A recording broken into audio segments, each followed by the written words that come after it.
Bonjour, Cédric Lecoq est à la tête d'une entreprise horticole de très belle taille à Péronne-les-Binges et une de ses spécialités, c'est la production de chrysanthèmes. Il en cultive pas moins de 30 000 pieds chaque année et ce mois-ci, je vous propose d'aller à sa rencontre. Mais avant ça, nous allons aller faire un petit tour dans notre serre. Olivier nous y attend et avec lui, nous allons faire un petit bilan de nos productions estivales. Suivez-moi.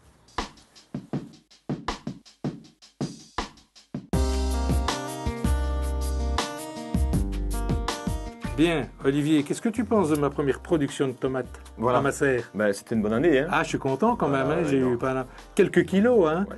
Alors, je vois que tu es en train de tailler. Moi, j'ai déjà évacué certains plants qui ne donnaient plus rien. Ouais, voilà. Je voulais te poser une petite question. Quand il y a encore des fleurs sur les plants, est-ce qu'elles vont donner des tomates, ces petites fleurs? Déjà, à partir de début août, tu peux commencer à nettoyer. Ouais. Parce qu'elles vont prendre la sève des grandes tomates et en plus, elles ne risquent pas d'arriver à maturité. Donc, le plant aujourd'hui va servir qu'à une seule chose? De support, pour faire mûrir le restant. Comme les belles tomates qui sont là. Qui sont déjà formées. Alors, moi, j'ai évacué une partie de mes plants qui ne donnaient vraiment plus rien. Je n'ai pas laissé les espaces libres parce que j'ai envie de rentabilité dans ma serre. Donc, regarde, j'ai des fenouilles, j'ai des salades iceberg que j'ai mis, je crois, il y a à peu près à 3 semaines, un mois. Et par contre, il y a une dizaine de jours, j'ai mis ces petites salades. Est-ce que j'ai bien géré mon calendrier?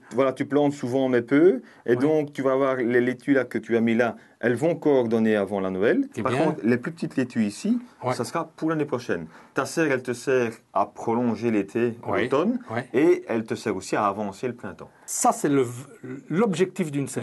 Qu'elle soit rentable du 1er janvier. 365 jours. Voilà. Alors, mes petites salades, elles vont passer l'hiver. Elles vont passer l'hiver, donc on va protéger des grands froids. À part mes petites salades, est-ce qu'aujourd'hui, je peux encore planter ou semer certaines choses qui vont passer l'hiver ici dans ma serre? Voilà, ici, début octobre, on peut encore semer de la mâche, du persil, du cerfeuil et des épinards. Moi, j'ai encore du boulot. Pour autant qu'on protège tous ces petits légumes. On va protéger. Ces semis-là ne donneront pas cette année-ci, mais donneront au printemps l'année prochaine. La protection, on va en parler tout de suite. Tout de suite. Olivier, le système d'isolation, le voici. Ça m'a l'air tout simple, c'est du plastique à bulles. Du plastique à bulles, attention que ce sont des grosses bulles. Plus la bulle va être grosse, plus tu auras d'air, plus ça isolera. Plus ça isole. Alors, on a profité, je vois ici, du câble qu'on a installé l'été dernier pour notre voile d'ombrage. Tu passes derrière, en fait. Je passe derrière. Et il est fixé. Ah oui, tu fixes un petit peu avec des belles attaches, on appelle ça des snap-shops. Voilà. Et donc... Dis, mon voile d'ombrage en hiver, est-ce qu'il va servir? Voilà, il va servir à l'envers. Donc, en été, tu le fermes la journée pour éviter que le soleil ne rentre. Ici, tu vas ouvrir le voile d'ombrage toute la journée. Mais la nuit, en hiver, tu le fermes pour garder un peu la chaleur résiduelle et surtout pour éviter que le froid ne rentre trop dans la serre. Voilà, voile d'ombrage plus mon plastique à bulles, c'est parfait. Impeccable. Si on a un hiver très rude. Alors là, tu vas devoir prolonger ton plastique à bulles sur le toit. Ok, écoute, Olivier, j'ai tout compris. Merci. Je te souhaite un bel hiver. Merci. Voilà, on va jeter